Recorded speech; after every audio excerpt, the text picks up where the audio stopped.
میرے نوجوان ذرا سوچ تو صحیح، جب قیامت کے دن جہاں انبیاء جمع ہوں گے، جہاں پر اولیاء موجود ہوں گے، جہاں صحابہ موجود ہوں گے، وہاں پر تیرے ہاتھ حمل سے لائے جائیں گے، اس وقت تیری ذلت، تیری رسوائی کا اس وقت کیا بنے گا؟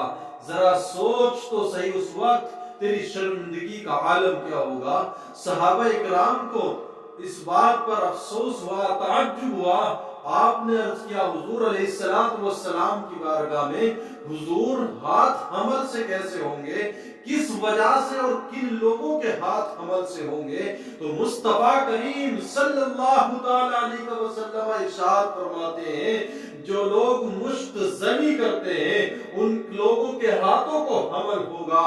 جو ہینڈ پریکٹس کرتے ہیں، جو اپنی جوانی کا سرمایہ گٹروں میں نالیوں میں بہاتے ہیں، ان کے لوگوں کے ہاتھ حمل سے ہوں گے قیامت کے دن۔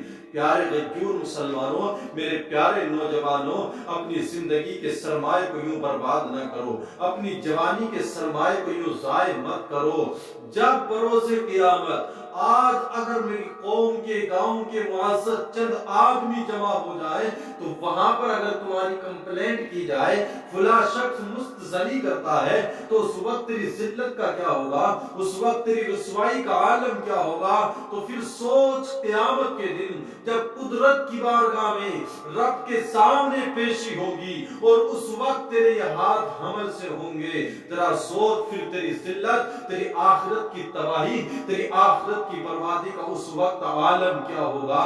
آج ہم دیکھ رہے ہیں ہمارے نوجوان کتنے لوگ ایسے ہیں، آج اتنی بے حیائی شرمندگی کی وجہ سے نہیں ہوتی ہے جتنی آج اپنے اعمال کی وجہ سے میری قوم شرمندہ ہے۔ تو میرے نوجوانوں ذرا سوچو تو صحیح، اپنی جوانی کو کیوں تم برباد کر رہے ہو؟ کس طرح سے برباد کر رہے ہو؟ اچھا یہ سب کچھ ہماری اس معاشرے میں سماج میں آیا کہاں سے ہے؟ تو آج سے 25 30 35 سال پہلے یہ سب کچھ ہمارے سماج کے اندر نہیں تھا، لیکن جب سے نگاہیں آوارہ ہو گئی، جب سے آنکھوں کو آوارہ بنا دیا گیا، سوچوں میں تقدس نہ رہا، اور جب سے دلوں میں پاکیزگی نہ رہی، یہ گندی فلمیں دیکھنے کی وجہ سے جوان اپنی جوانی کے سرمایہ کو گٹروں میں بہا رہا ہے۔ آج جوان اپنی جوانی کے سرمایہ کو ضائع کر رہا ہے، اس لیے کہ نگاہیں پاکیزہ نہ رہی، تقدس نہ رہا ہمارے خیالات میں۔ اس وجہ سے آج قوم کا جوان اس تہانے پر جا کھڑا ہے، اس طرح اپنی زندگی، اپنی دنیا، اپنی جوانی اور اپنی آخرت سب کو برباد کر رہا ہے۔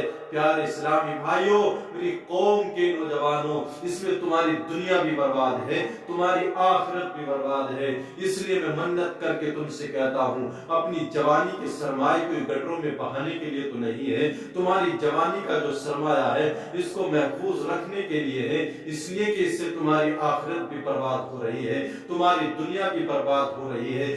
جوانی بڑی انمول ہوتی ہے، بڑی انویلی ہوتی ہے، جوانی بڑی دیوانی ہوتی ہے، لیکن کاش اس جوانی میں تمہاری نگاہوں میں تقدس باقی رہ جاتا، تمہاری آوارگی میں سوچوں میں آوارگی نہ آتی، تو آج تمہاری جوانی کا عالم ہی کچھ اور ہوتا۔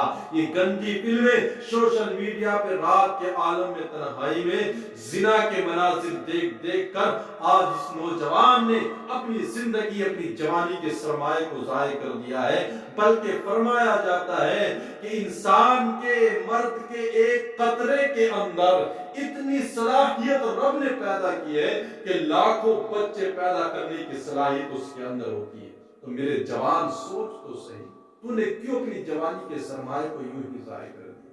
کیوں اپنی جوانی کو تباہی کی طرف لے جا رہا ہے؟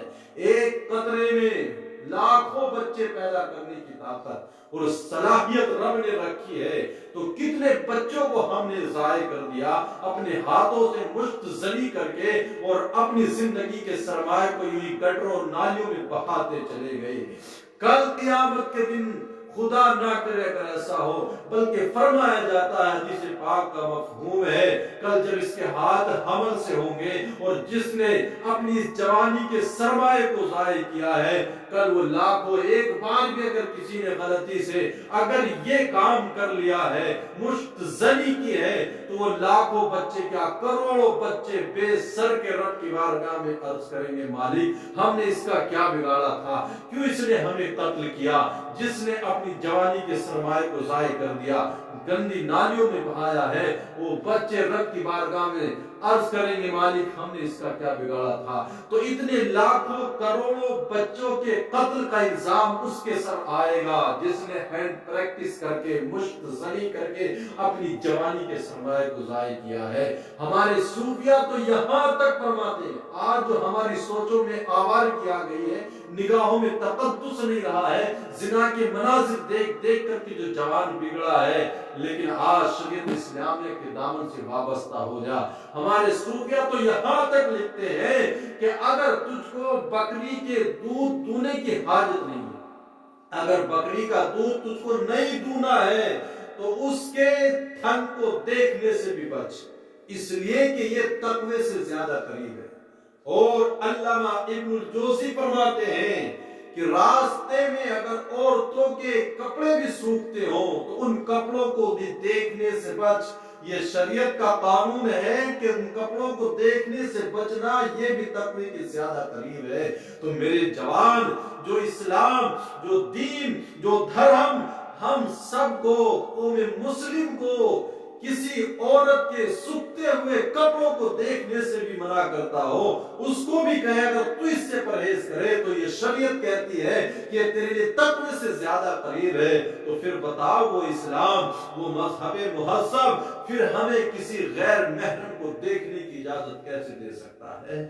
آج ہم غیر محرم عورتوں کو دیکھ دیکھ کر سوشل میڈیا پر زنا کے مناظر دیکھ کر اپنی زندگی کے جوانی کے سرمایہ کو یوں ہی ضائع کر رہے ہیں۔ اس کے نقصانات یہ ہیں، تمہاری سوچ بچار کی صلاحیتیں سلب ہو جاتی ہے، تمہارے سوچنے کی قوت دماغ سے زائل ہو جاتی ہے، تمہارے اندر خوف پیدا ہو جاتا ہے، دوسروں کا ڈر پیدا ہو جاتا ہے، یہاں تک کہ وہ دن بھی آتا ہے جب اس جوان سے پھر شادی کے لمحے قریب آتے ہیں تو پھر ہیلے بہانے کرتا ہے، ابھی مجھے نہیں کرنی ہے، 2 سال بعد شادی کرنی ہے، 5 سال بعد ہی کرنی ہے، اس لیے کہ جوانی کے سرمایہ کو اس نے گٹروں میں بہا دیا ہے۔ آج بزدلی آ گئی اس کے اندر، جس میں طاقت باقی نہ رہ گئی، تو پھر کسی کے سامنے ہم کیوں کسی کے سامنے اپنی ذلت و رسوائی کے ہونے سے نہیں ڈرتے؟ اس لیے پیارے اسلامی بھائیوں، وقت ہے، صبر جاؤ، اپنی جوانی کو محفوظ کرو۔ جوانی بڑی انمول چیز ہے جو رب نے عطا کی ہے۔ اللہ کے محبوب علیہ الصلوۃ والتسلیم ارشاد فرماتے ہیں، انا حبیب اللہ وشاب طائب حبیب اللہ، میں اللہ کا حبیب ہوں اور جو جوان جوانی میں توبہ کر لے وہ بھی اللہ کا حبیب ہے۔